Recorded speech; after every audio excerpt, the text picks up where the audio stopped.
Welcome to Myopia Movies. This week we go back to the Marvel, I guess this is cinematic universe, maybe not. It's the Sam Elliott verse. The Sam Elliott verse. Yes, for Cineprov riffing on Ghost Rider, which he's also in. Yeah. So God help us all. I'm Nick Hoffman, host and riffer on Cineprov, and on panel we have Evan. Hi, I'm Evan, member of Cineprov and some other stuff, and well-wisher of Myopia. That's right. And Nick in general. Sudsy? Hello, this is Daniel.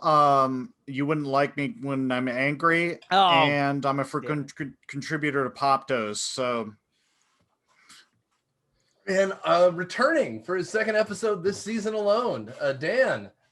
Yeah, hey guys, I am a co-host of the Scuttlebutt podcast. We talk about the Topps Marvel Collect app,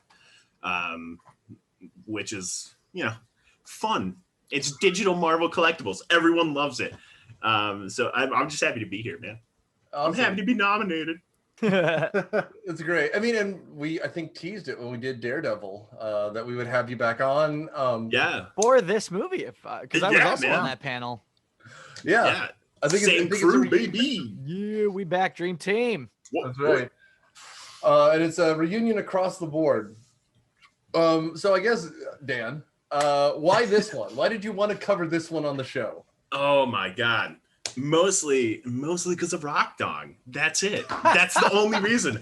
I love geological formations that look like genitalia just so much. Would you, for the audience at home, go over, just review what Rock Dong is? We'll put in the group. Of course. Yeah. Rock Dong is a rock formation that looks like a dong. For those who might not know, it displays prominently, very prominently in this film for about we got about 20 seconds of Rock Dong in this one. Like that. As Hulk lands triumphantly and looks out at the horizon, we get just a view of this triumphant motherfucker, and it is. I'm sorry, it looks exactly like a penis. I personally think Rock Dong is one of my favorite B-52 songs. Yeah, that was a B-side that doesn't get much play. Yoko Ono originally wrote it. That's right. Damn. Man.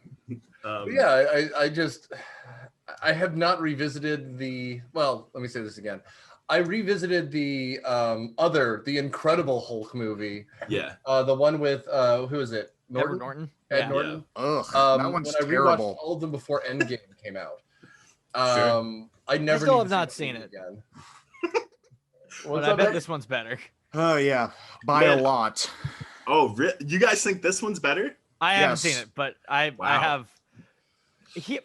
It's from the MCU before the MCU figured out what they were doing. Right. Where they got lucky with Iron Man 1, and then there's some before they nailed the formula down. Yeah. Where they're trying for the formula. So it still kind of has that at the MCU's worst, they're kind of textureless and all the same, right? So I would be willing to bet the Hulk is that, because it's got all of the trappings of it. Like he fights a villain that has the same power. I assume he's funny and kind of snarky.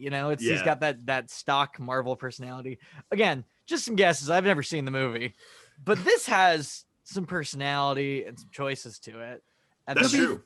To be fair about this movie, it's kind of a ripoff of Sam Raimi's first Spider-Man. I was just gonna say that. Mm-hmm. Absolutely. Yeah. It's really interesting you say that, because I started watching it this morning, and it was like, wow, I think this music, even this opening intro, Danny Elfman. It's the same music if I remember correctly from Spider-Man. That I don't know, but it's Elfman, so he could have copied and pasted it, called it a day. Yeah, I mean, it really sounds like very, like, to the point that I was convinced that they were the same, like, opening scores, and I was just like, dude, this dude's phoning it in. Yeah, like he got his Nightmare Before Christmas money, and now he's just he's just phoning it in. But well, still about this movie, I kind of miss the days where like individual directors could make their own interpretation of superhero movies. Like nobody else could have directed that first Spider-Man movie but Sam Raimi. Nobody else could have directed that first Batman movie but Tim Burton. Yeah. And in this case, I mean, it's definitely an Ang Lee movie for better or worse. All the MCU movies just all feel the same no matter who's making them. But you got to be careful what you wish for, man, because that's exactly what they're dealing with DC right now. Oh God, all that nonsense, right? Like, I mean, that's what it is. I like the Snyder Cut. It's not perfect, but it was fine. I haven't had 4 hours of time to sit down and like. There are chapter breaks. You're fine. Right, we have been in quarantine, Evan. You're telling me you don't have 4 hours? I've had 4 hours. I just haven't watched the damn movie. No, you have made a wise decision. The original Justice League was not good enough for me to be like, you know what? No. I need to see this again. Let me give Justice League another shot, a fair shake. What really Zack Snyder is better. What really upset me with the Snyder Cut is that not only did I watch it, but then this motherfucker puts out a black and white cut like 3 days after. 3 days. And I'm just like, God damn it, why am I tempted? Why am I tempted to do this again? What this movie looks like devoid of color. I am one of those people who I will rewatch movies in black and white, like if they're available. Sure. I won't like turn off fuck with my TV settings to get a black and white. You know what, the live action Dr. Seuss really needs a no color variant. I'm it sure really it changes the scope of the cinema. I'm sure you were a big fan of Fury Road when they came out with the black and white version of that. I do really, really love that one. Actually, I really love that black and white cut. Yeah, because it's all about like the contrast and some of the like scenery that you see in that movie. Like when you put it in that black and white and see the contrast in between the various characters and their backgrounds and stuff, it just looks so amazing. It looks fantastic. I'm not saying you're wrong. That's just surprising to me because for me, the color design of that movie is like it's so good. Yeah, it suffers from just at the time it was like everything's blue and orange. Right. Right. Oh yeah, that's true. And so like to me also it just like it takes that away. It like makes you focus on other things. Logan also has a black and white cut. Yeah. I have that on 4K. It's awesome. So many Ks. It's so many Ks, right? Yeah, it's great. I will say if I'm rewatching Logan, I'm not popping that one in every time, but every now and then, it's an interesting change of pace. Like it makes you focus on different things, and I think every now and then it's nice to do that with movies that you revisit. Well, and I'll segue back to our feature here, but like, first of all, this is a green filter on everything, which is really gross. But secondly, what I like about Logan, which it blew me away, it's an artistic movie. This movie actually makes directorial decisions, which we don't see. And two, it's a standalone movie, which again, they just don't do anymore. That's the thing that I kind of like about, say, Aquaman, because you don't have to see anything else to get Aquaman. That is true. Like, that first Iron Man movie, you can just sit down and watch, or the Raimi Spider-Man movies. But now, like, it feels, I haven't even seen Far From Home yet because I feel like it's too much work to get back into a universe that could have ended with Endgame and I would have been fine. Yeah. The last good one of that genre was Into the Spider-Verse. Yeah. Well, Spider-Verse is, Spider-Verse is a masterpiece, but like, I will say that someone who is pretty, I'm not a diehard MCU fan, but I like it. Far From Home had a job to get everyone back into the MCU, and I think it succeeded in that. I don't think it's like an incredible movie. It's fun. It's a good time, but it had one job and it did it. Oh, well, and also the best casting choice of all time, which I think is as Raimi-verse fans, all of us were. Well, Nick, I don't know if you know. Do you know who they cast as J. Jonah Jameson? Oh, yeah, they brought back what's his name? Yes, they did. What's his name? Excuse me, sir. Academy Award winner for Whiplash. Which, I mean, no one else could play that role. Like, you have to do, like, cast a black guy or something. So it's so different because J.K. Simmons is the cartoon that I grew up with going, get me Spider-Man! Like, he's a menace! I mean, I love J.K. Simmons. Where he's like, I want you to dress up like Spider-Man and hit someone with a car, so he's guilty. Like, you're just like, okay. I love also like the idea that maybe we'll be like whittling down to the perfect cast. Like the next reboot, he'll still be there. But that's what they're talking about with that damn new Spider-Man, where they're bringing back Dr. Octopus. They're bringing back. That's happening, baby. I love it. I have Alfred a friend Molina Oh, sorry. Go ahead. Well, no, I was saying I have a friend who's working on it right now, and or this was a few months back. He sent me a picture of him on the glider, and I was like, "Nice. Is that what I think it is?"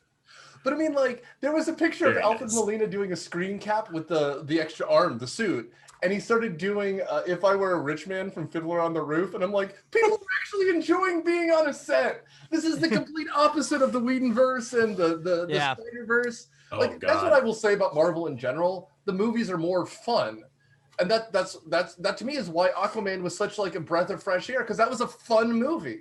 Yeah. Whenever you have Willem Dafoe like, I'm a merman, you're like, oh, all right, sure, why not? Yeah. Well, there's like bold choices, right? Like all of these movies in the MCU are like so controlled by an audience, and like, you know, everybody's kind of got their hand on it, making sure it's not too much of anything. I mean, the Guardians and Ragnarok are probably the most like bold, weird ones, and even those are still pretty mainstream, you know. Yeah, they fit a formula, which is it's really impressive when you think about it, and at the same time too, it brings up all these issues that you guys brought up, you know, of it's you're watching the same movie every time, but it's, you know, they have really very effectively brought to cinema the comic book experience, I think. To bring it back to heroes, though, something that this movie does, and earlier, and even, sorry, to bring it back to Hulk, something that Hulk does that earlier movies do that the MCU often doesn't, is that their heroes are just not regular people in the MCU and modern canon of superhero movies. Yeah. Guardians of the Galaxy are the closest ones, and obviously they're hanging in space with a bunch of Glee Glorps, you know, like, but you know, these aren't regular people. These are like mad geniuses and billionaires, or in the army, or they're born gods or special in some way, right? Like, we have a little bit of that in this movie, but really, he's just like a guy, you know, like Bruce Banner. He's just like a student, you know. His dad's. First of all, I'm going to stop you there, because if you're Nick Nolte's son, that's kind of a superhero. That's true. Kind of all right, you got me on that one. Their ancestors rode the great Hulkasaur. Oh, Jesus, God damn it. I got to raise a kid now. Oh, holy hell. Injected with a lot of green stuff. I did the green stuff. Boy, did they do the green stuff. Oh, God. Yeah. I forgot about, maybe I'm jumping ahead on the synopsis here. Please. I forgot about the animals in this. You forgot about Hulk dogs? I forgot about the Son of the Mask animals that were in this movie. Yeah. God. I was man, it's like that. So somebody once asked me, like, separate from this, what I thought of this movie, which is insane. The fact I've been asked that twice is weird. But somebody, and I was like, you're at a bar, someone sidles up to you and goes, so what do you think about Hulk 2003? No joke though. One of my friends was like, so like, if you had to explain this movie, and it's literally like, if you knew nothing about this movie and you saw like, you know, the cast, the director, you know, the fact that it's Hulk, which is at the time, you know, it's one of the most popular Marvel you know, superheroes.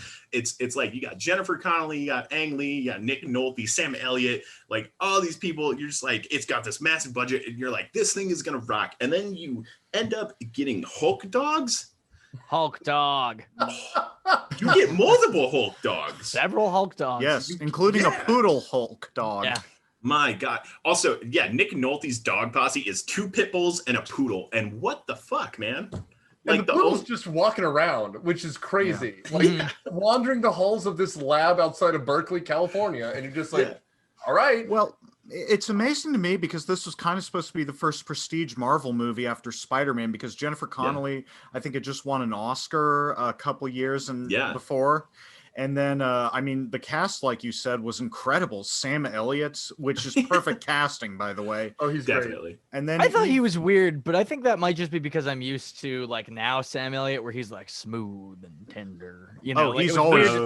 That's always how he's been. He's like weird and angry in this movie. Like he's good.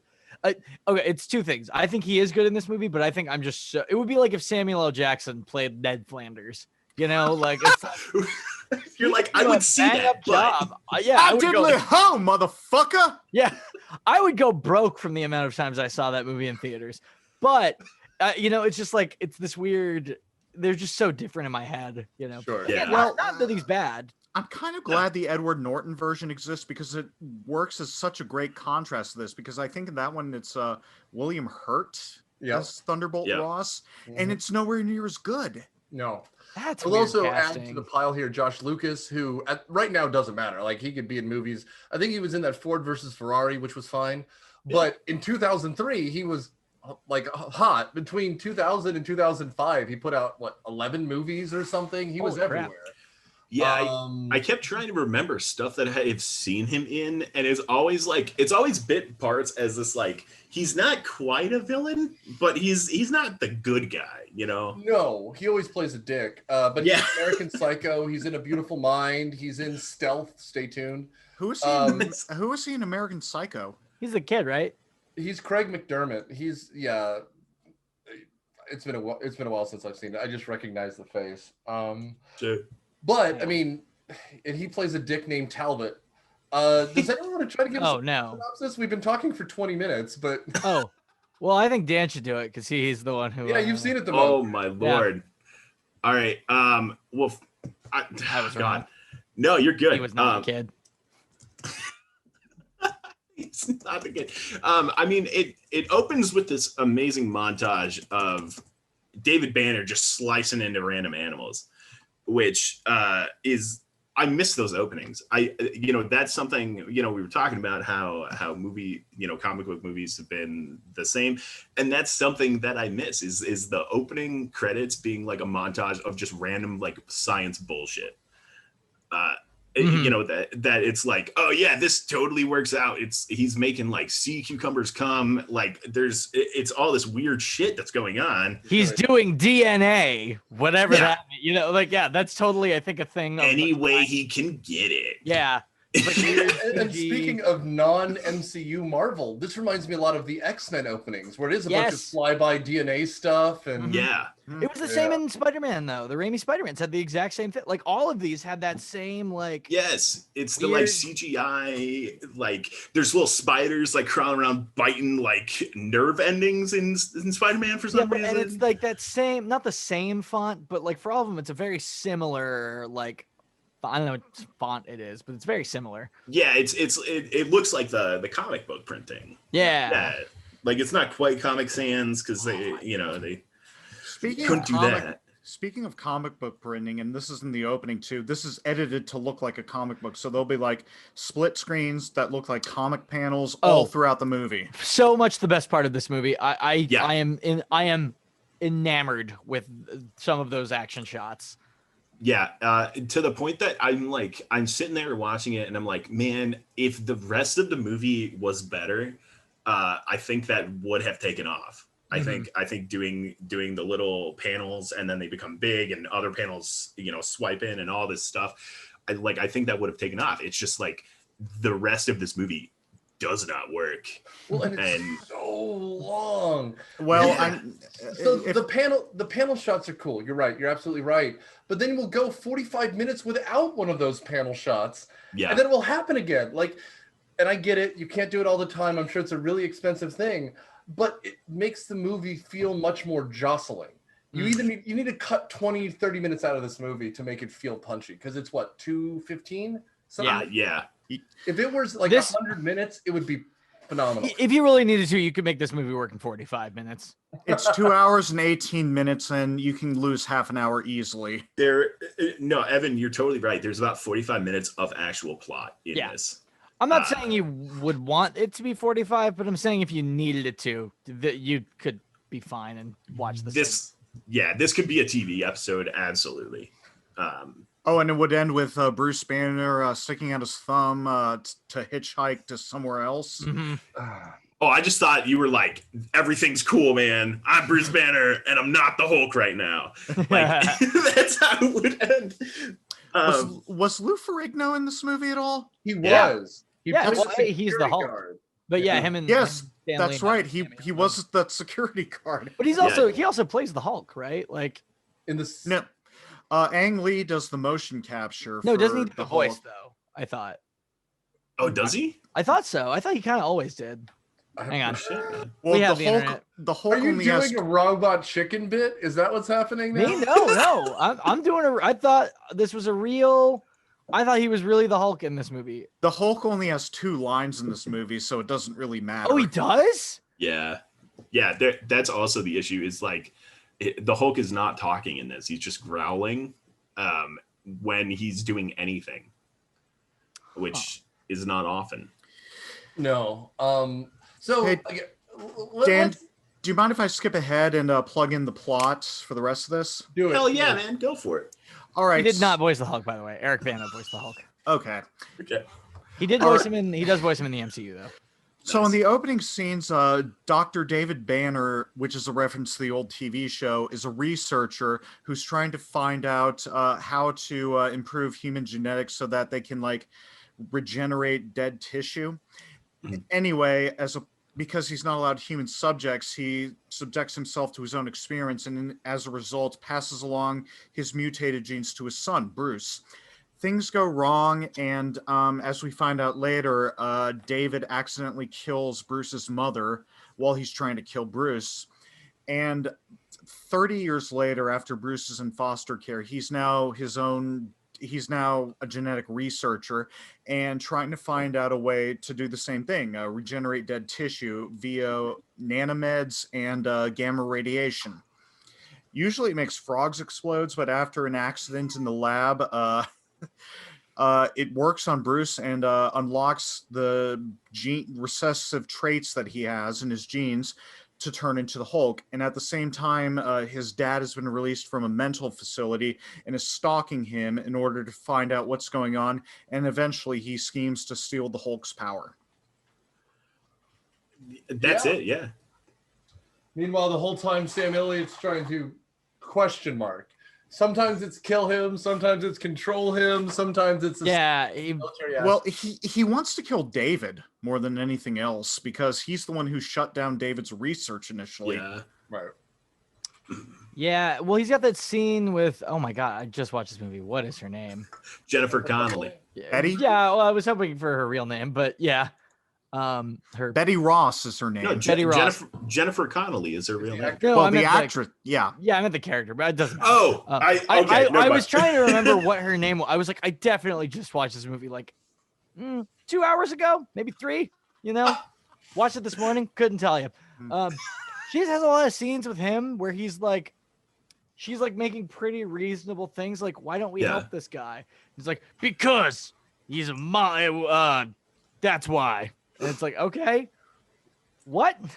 Well, usually when Sam Elliott tells you to do something, you just do it. I think that's why it works in the movie. He's got the presence, like we could go over plot holes all day, but that's not super interesting. It works, but it doesn't. It's not super clear what he wants with the Hulk, I don't think. Yeah, I think what it boils down to is essentially just like a grudge against David Banner, right? Yeah. It's like, I shut down his research and now his son's researching the same stuff and that's bad. Yeah. And you're like, is it bad? Well, it's that same scene where he's like, he either knew his father or he ended up in the same field because of... he was damned, I tell you, damned. Like, because of predestiny, he goes... damned, and it's like, well, that's the same thing but with extra steps. Like, that's right. Just but what makes even less not sense, a real connection then. Well, what makes it even less sense is then why let your daughter be in the same field working with this guy? Yes. Is he like a honeypot? Are you trying to steal the research? What makes more sense in the second one? I mean, again, it's not like we can talk about whether the Norton movie is better or not, but the end result is that they're trying to make another Hulk, right? Like, what's the application of this research? It's the same thing they do with Iron Man, which is eventually someone else makes an Iron Man suit, right? Yeah. The answer, by the way, is the Edward Norton version is not better. Well, I don't think he knows at first who he is, who Bruce Banner is, because he's got this other name. Bruce Krensler is the name that he goes by because that's his adopted parents' name, and so there's a scene where he's like, oh yeah, this this guy asked me to do, I forget the character's name, oh God, what's his name? The business guy who's Talbot. Thank you. Yeah, he's like, Talbot asked me to do some investigation, and he's Bruce Banner. I fired his father, and so it's like, I don't think it's that he's just fine with it. He finds out later that that it is David Banner's son, but it's just like, how long has your daughter worked with this guy? Everything's been fine. Keep fucking it's cool, man. They were in a relationship while they were working together. Yeah. It doesn't make any sense. He's just a very, very angry general, which is not a movie trope we see often, I think. Well, yeah, no, couldn't tell you the last time I saw one of those. That's fitting with the character, though, in the comics. I mean, Thunderbolt Ross only exists to be angry. Yeah, that's true. I will make a plug because I'm going to forget. If you need a point of reference, there's a really good comic series done. I think it's called the Rainbow Trilogy, but it's Hulk Gray, Spider-Man Blue, and Daredevil Yellow. Yes, all incredible. Spider-Man Blues in particular is, if you're only going to read one, Spider-Man Blues, I have all of those on my shelf right now. They are. Nick's totally right. Those comics are amazing. And I read Daredevil Yellow's great. Well, and I read Hulk Gray and Daredevil Yellow last year, which I had not read before. I agree with that, and I think Spider-Man is the best, but I'd read that years ago. That will tell you the origin story. And this effectively feels like that's what they're doing, plus Nick Nolte. And Nick Nolte is just a goddamn treasure in this. He's doing. Before we get into Nick Nolte, like a shambly hobo. I like go on, crazy man. Creep. Yeah. Before we get into Nick Nolte, I do want to say one thing that I think the movie gets right about the Hulk.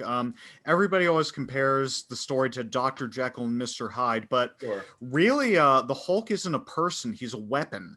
Mm-hmm. He's meant to be like a representation of science gone wrong. So Bruce Banner isn't Henry Jekyll, he's Robert Oppenheimer. And I think the movie captures that, especially in those moments where Bruce is like, when I transform into the Hulk and lose control, I like it. Because he's scared of that. Yeah. That's a good point, yeah. I forget where we were. What were we talking about before this? We can essentially cut back to the childhood part winds up with a nuclear green blast that evaporates presumably everything. I don't know how anyone survives this. At one point we return to the town and it reminds me of we're going to explore an abandoned amusement park. You expect the Scooby Gang to show up halfway through this damn thing. It is bleached of color. It looks like a scene from Atomic Cafe. It does, absolutely. But regardless, when we cut forward, and we've already introduced all these people, but Jennifer Connelly, Talbot, they're all working on some mysterious genetic research project to make frogs explode. When all of a sudden their loser friend accidentally triggers a gamma radiation explosion. And Bruce goes in to try to save him, right? Oh my God, that shot! Gets dosed with 1 million radiations. The shot, iPhone shot. Him diving in front of the radiation, is just wow.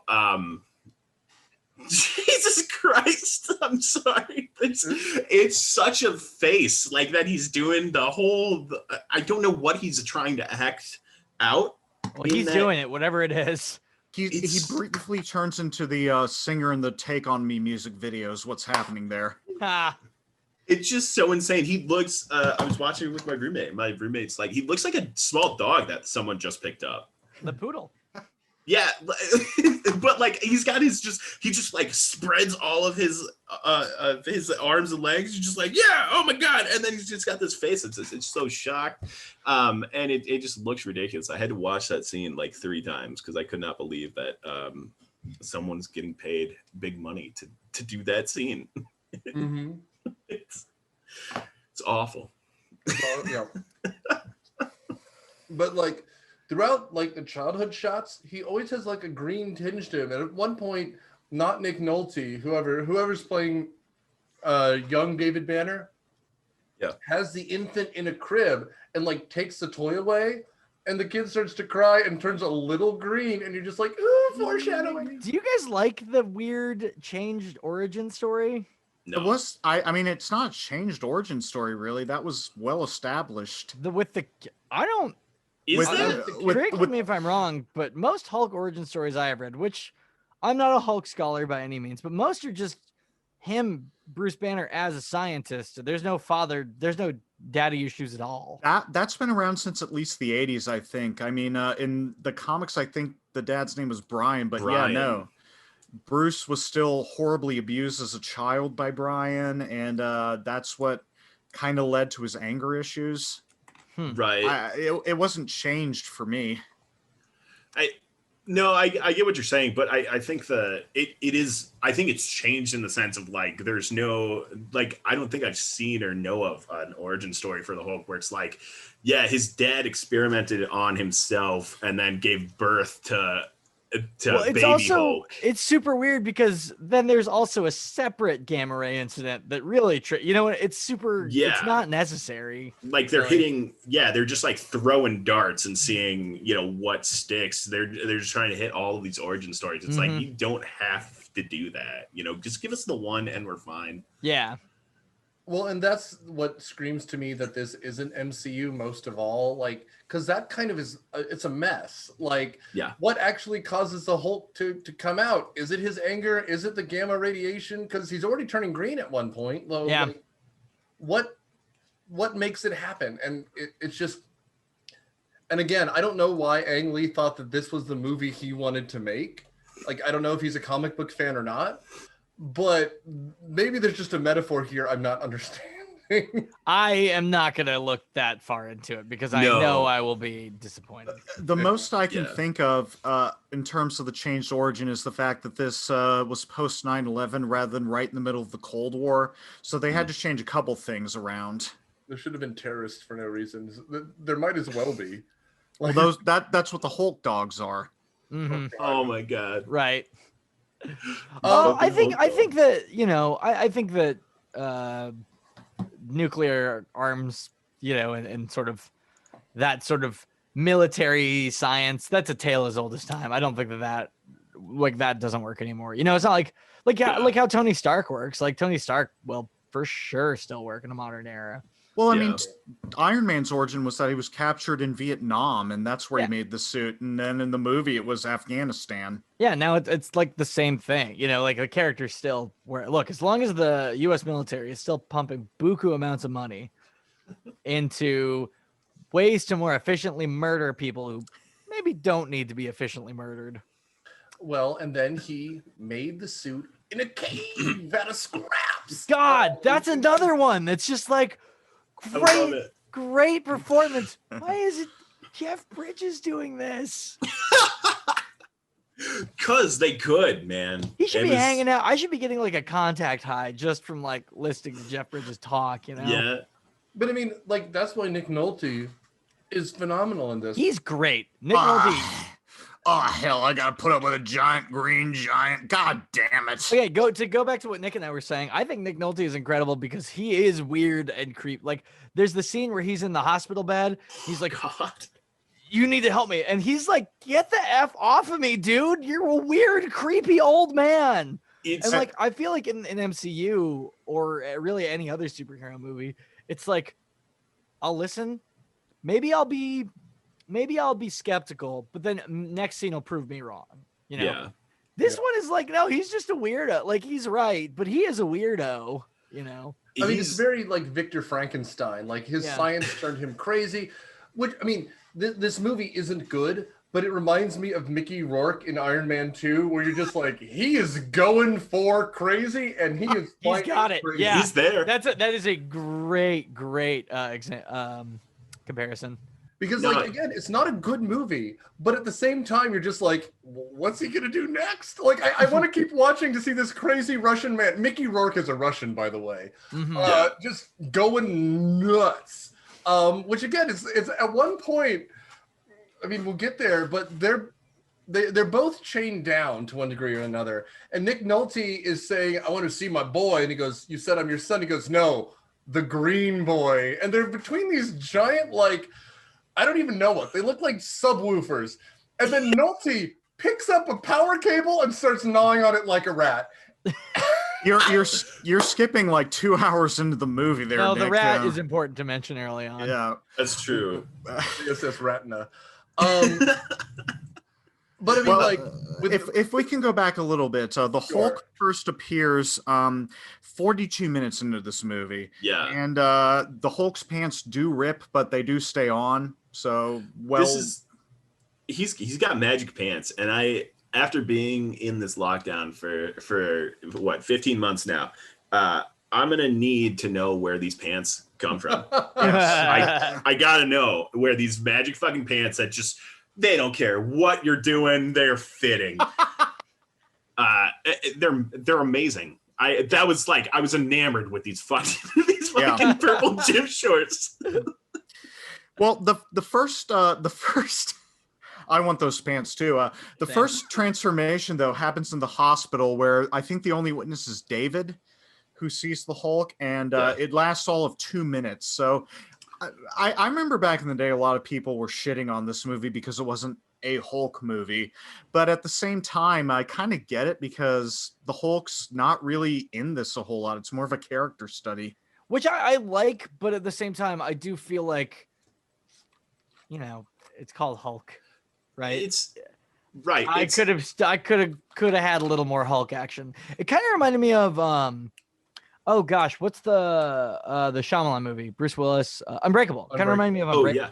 Oh yeah. Where it's like, like the way that that movie is like the first scene in every other superhero movie where he gets his powers and kind of tries them out. That's the end scene in Unbreakable. This kind of has a little less, but kind of has the same thing going on. That would be an interesting Marvel movie, a Marvel superhero that's where their origins told like Unbreakable. Yeah. It just doesn't work for me, because like it is the Hulk. Like if it were any other superhero, I think it would be fine. But it's like literally the catchphrase is Hulk smash. Like I need to see more Hulk smash, and the fact that we don't see the first transformation for 3/4 of an hour is insane to me. It's a very weird choice for sure. Yeah, and it's like, and it's not even like a real like he's going off thing. Yeah. It's like he's having this like tender moment with his Nick Nolte father, and like he's rubbing his face, and then he remembers like, oh, but you were also mean when I was a kid, and now I'm gonna. Not even smack. Like that's the thing. He just like jumps through the roof, and that's it. And I did not care for this Hulk kind of flying that he does for about an hour. He leaves the military base and just kind of float flies by jumping across this great country. Like it's like a Marlboro cigarette ad for about 30 minutes. And to be fair, what now? To be fair, that's established in the comics. That's how Hulk moves. Like way back in the 60s, he was doing that. Yeah, sure, but it's stupid. Yeah. No, Nick, I mean, it sounds silly, but Nick's right. You need to like kill your babies, man. When you're doing an adaptation, I'll give you another great example of this. The Zack Snyder Watchmen movie is very, very great. I think a great 1-to-1 for the comics. Up until the end, of course, but also a perfect example of why you should never do a 1-to-1 adaptation. Some things just don't work. Yeah, and in this case, I think maybe Flying Hulk could. No, and that's you're exactly right, and and for all of its, all of the things we've talked about that we dislike of the MCU so far, that's one thing that they do very, very well is they say, fuck it. If it doesn't work, it doesn't work. And we're not going to try to make it work. Christopher Nolan was good at that too in the Batman trilogy. Yeah, absolutely. Yeah. But I mean, like the Hulk just turns into like, I don't even know what. It's like Poochie going back to his home planet. Like, there isn't an impact crater on either side. Like, he doesn't leave footprints in the sand. He's just like, what? And it's like they like literally physically move the GIF up and then back down. And the other thing about that is it'd be one thing if it took 5 minutes, but it really just goes on and on and on and on. Like, well, like everything else in this movie, it has no respect. Sometimes it's not, and then he ends up in San Francisco, and you're like, I just lost 45 minutes of time. Well, before that, there's that scene that rips off The Right Stuff where he's on a fighter jet and the fighter jet flies into space to freeze him. Yeah, nice. I mean, that's in San Francisco. And in fact, if I recall, the Hulk actually saves the pilot who loses control of his plane, and Hulk jumps on him to lower him under Golden Gate Bridge, and then it shoots up to space. Yeah, but then he just lets him float off into fucking space. That fighter probably dies in the worst way possible. Oh yeah, no, everyone in that scene dies except for the Hulk. It's really something. But yeah, at that point he turns back to normal because he sees Jennifer Connelly again, which is how he ends up with Nolte in front of, I don't know, the microwave.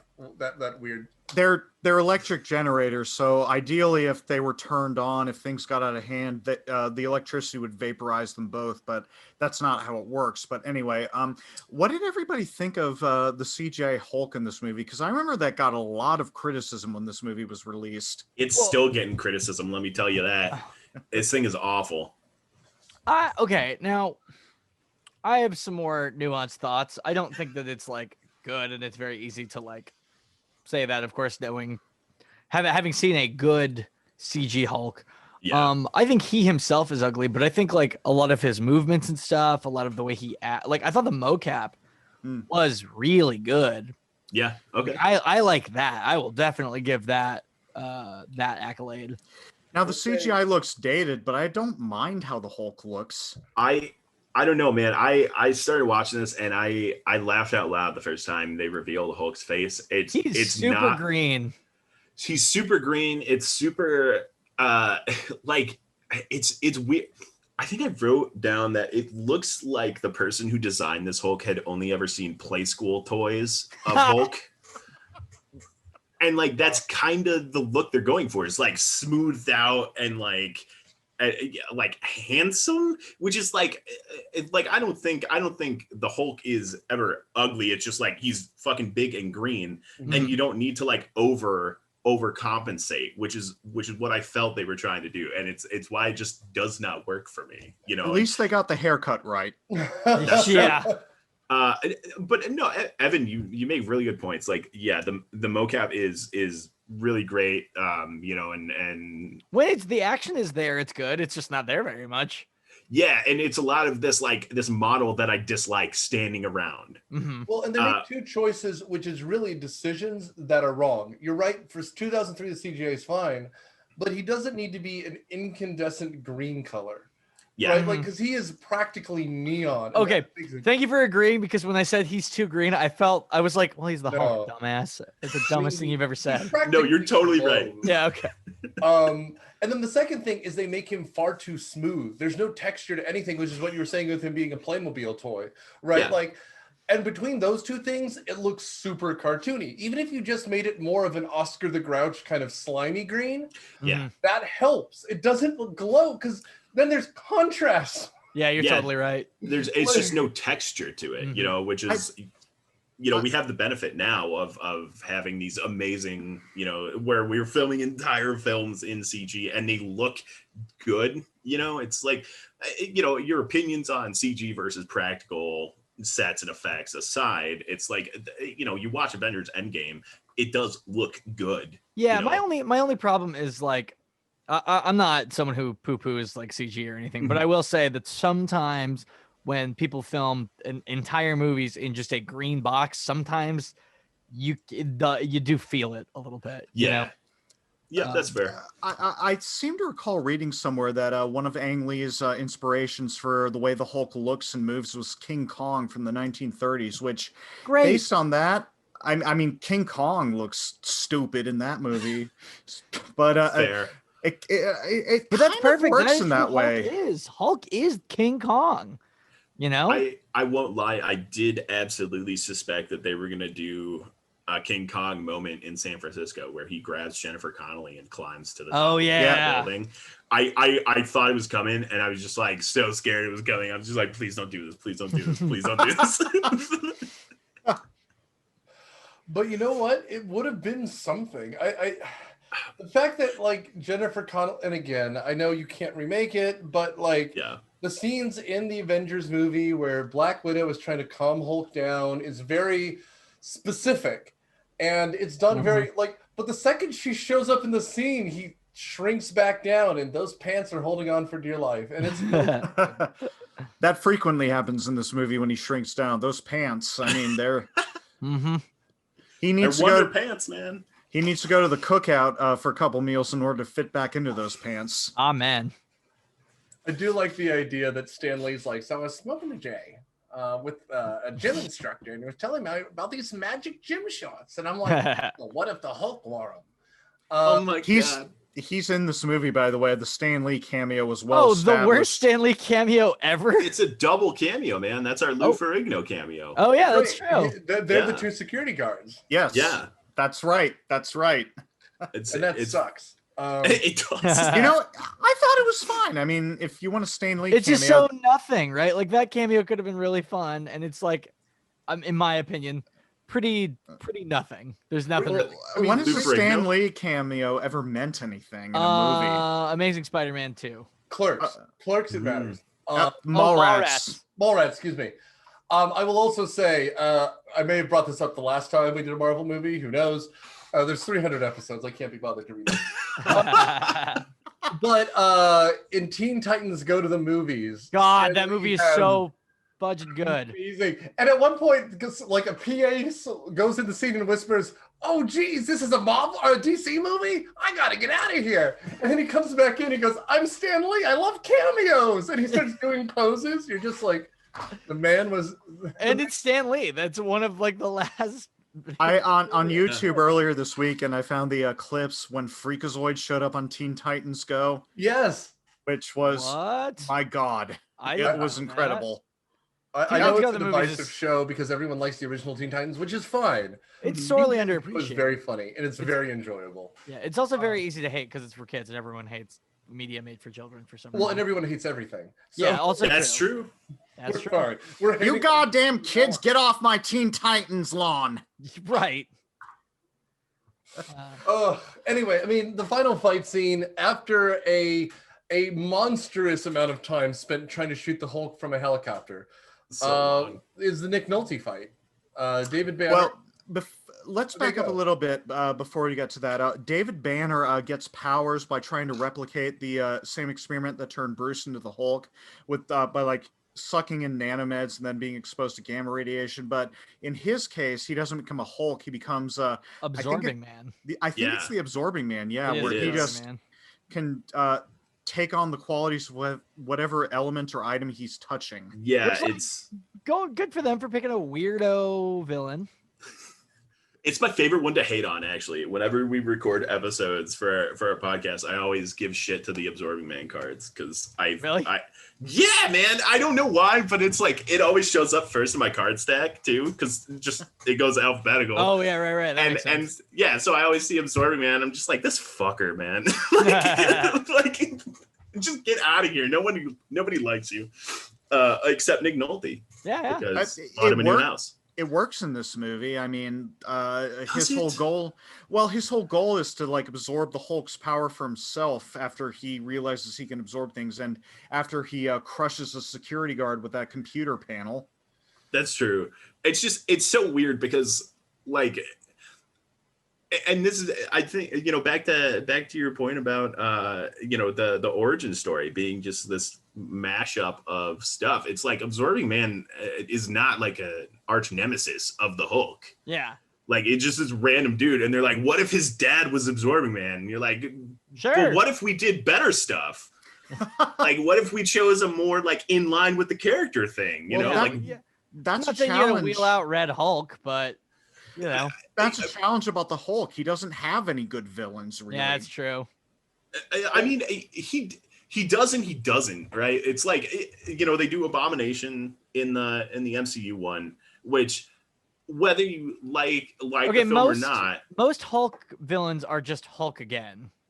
That's true, right? So like, Absorbing Man is not, at least in some ways. Well, it's the same problem Wonder Woman has and the Wonder Woman movies have. She's a great character, but she doesn't have really any good villains to be foils for. Mm-hmm. That's true. No, she's way better served as a member of the Justice League. You know, and not that I didn't enjoy the first Wonder Woman movie, but I do wonder if like she could have played sort of like that Hawkeye role where it's like, oh, she's just kind of in the, if done properly anyway, she's just kind of in the movie, you know, in the ensembles. I think I enjoyed that first one. The first 2/3 of it, at least. Yeah, that's fair. I kind of started to like the second one a little bit when I was watching it, and then I have some thoughts on the second one that I will save most of until the until we do the episode on the eventual episode. Yeah, I like the second one. I'm just gonna say it. That's odd. I don't understand how. I like certain things about the movie. Quick thoughts. I thought Pedro Pascal was great, and I really appreciate the movie not ending with a big CG fight. Like I like it not having culminated in a big CG. That's why I like the movie, because it doesn't end with a big CG fight and was more appropriate for Wonder Woman. Right, absolutely. Okay. But anyway, back to Hulk. This movie does end with a big CG fight. It sure does. Yes. Sure does. That is really hard to see what's going on, I might add. Well, what happens is Nick's referenced it a couple times about the giant microwaves that two are placed in front of. David's captured by the well, he says he'll turn himself in peacefully if he can just see Bruce one last time. Bruce is captured after that fight in San Francisco, and as the Absorbing Man, he absorbs all the electricity in the generators that are in that base that they're in front of, and Bruce turns into the Hulk upon seeing this, and then we get to the big fight at Pearl Lake, which is, like Evan said, completely dark. It's impossible to see what's going on. Partly in the movie, they explain it because there's a giant power outage in San Francisco, but overall, I think they were just being lazy with the CGI. Yeah, I will say that confrontation of them in between the generators is like, it's just the weirdest fucking like 2-man play I've ever been to. Like, it's this completely like dark stage, and Nick Nolte is just going off. And I'm just like, man, like, why is this in here? Like, just give me a more traditional like confrontation, and I think it works better. I don't mind that it's weird. I just don't. It's just shot really poorly, you know. Well, that's why, though. I guess I mind that it's weird. Is it's shot poorly, and then it comes in like when you put weird stuff in with other weird stuff that doesn't quite work. Like, it ends up with this end product that you're just like, none of this works and it's bad. And it's what I was talking about with the comic paneling, where it's like, because most of the rest of the movie does not work, it's like I associate that comic paneling with the rest of this movie, and that becomes a poor quality like way to present superhero movies going forward. I think that scene's in there for one reason. That's because they had Nick Nolte. He's got two modes. One of them is go fuck yourself for casting me. The other is I'm going to swallow the scenery whole. So yeah, fair.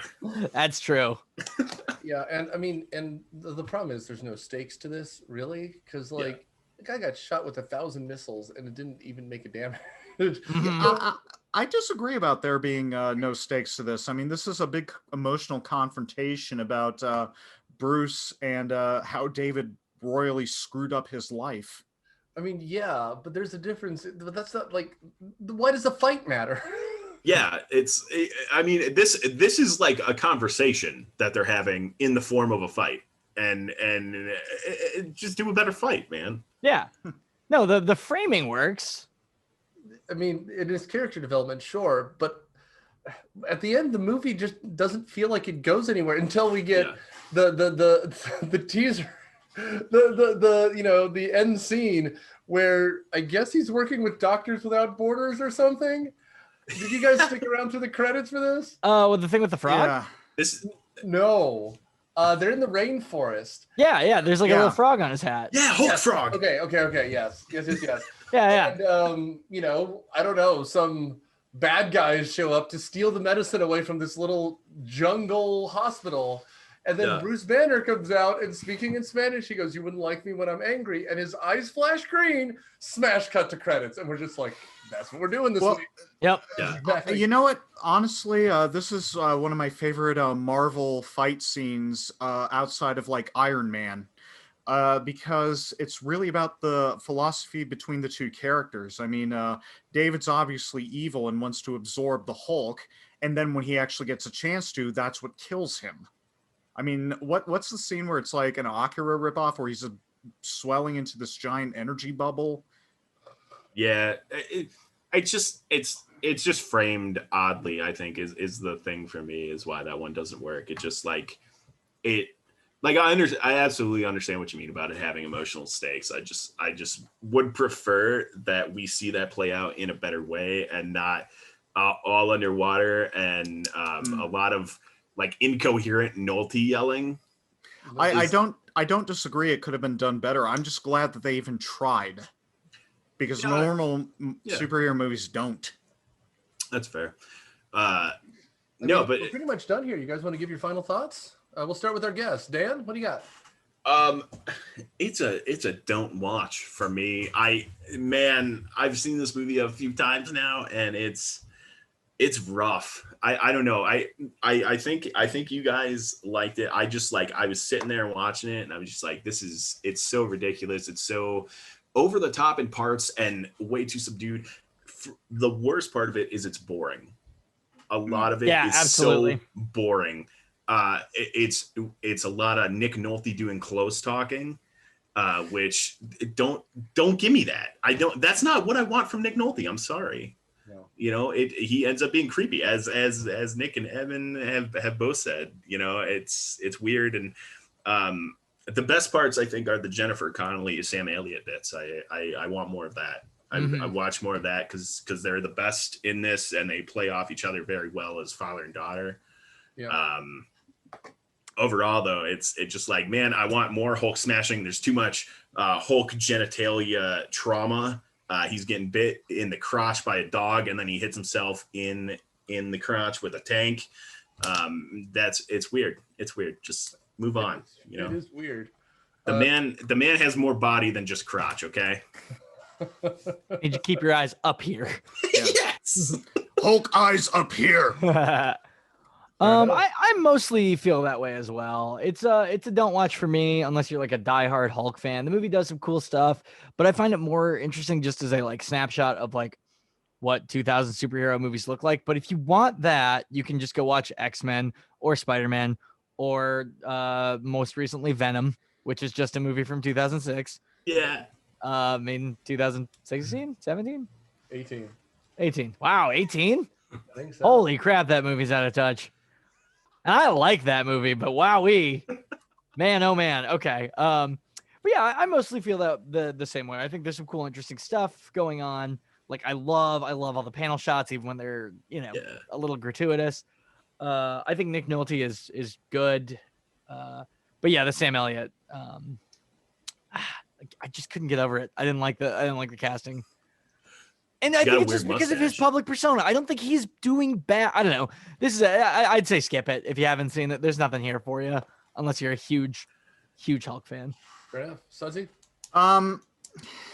It's kind of funny. I remember how divisive this movie was when it first came out, and I'm kind of hearing that here because I kind of disagree with Dan and Evan. I like the movie. I think it's way, way better than the standalone Hulk movie that they put out in 2008 with Edward Norton in it. I agree, like and I haven't seen it, so. Oh, yeah. But I mean, am I going to say it's perfect? No, but it kind of, it's an era of superhero movie that I miss where like individual directors could actually take their own interpretations to these characters. And nowadays you just have to, stick the course with whatever Marvel executives are saying, and that's nowhere near as interesting. So I admire the movie. There are parts of it that I like. There are flaws in it. It's way too long, but you know what? I still say check it out. I will say a couple things first. This movie, I think it is better than the Ed Norton one. I also think I'm more likely to just throw it on than a lot of other Marvel movies because it is so bizarre. I do give it that. That is true. Yeah. I mean, and I like Mark Ruffalo a lot, but I could totally see a world where they kept Eric Bana because he plays the character very well. 2009, when I guess Iron Man comes back around, he's playing he's in that first Star Trek movie, right? The JJ. Yeah, he's the oh my god, I can't remember his name. But he is the villain. Yeah. And I mean, I don't know. I wish it had gone a little bit crazier and a little shorter. Like, I don't know why no one could tell him cut it. Like, even John Woo got edited down horribly. Like, why can't we cut out half an hour of this damn movie? But I'll say it did interesting things. It's just, it's not very good. too much downtime in an action movie. Yeah. Out of time. Dan, why don't you give your podcast one more time? Yeah, it's the Scuttlebutt podcast. We talk about the Topps Marvel Collect app, which is digital Marvel collectibles. It's a fun time. It's free to play. You know, if you're hearing about all the NFT stuff and you're worried about having to shell out your credit card numbers to get in on this, it's free to join. It's free to play. It's a fun time, and me and my co-host talk about it every Monday night for some reason. There you go. And then you haven't talked about your show. What's your podcast? That's true. I do a show every Wednesday night on Twitch called Questionable Counsel. People writing questions, and me and my co-host do our best to answer them. Results not guaranteed. Also just started up a podcast network called Indiesaurus. Check that out if you're looking for some podcasts and all that good junk. And we'll be switching on to it. Yeah, featuring Myopia. We may be on it by the time this episode comes out. Here's hoping. Nice. In the meantime, we'll be back next week with another chunk of your past. And otherwise, thanks for listening, guys. And we're out.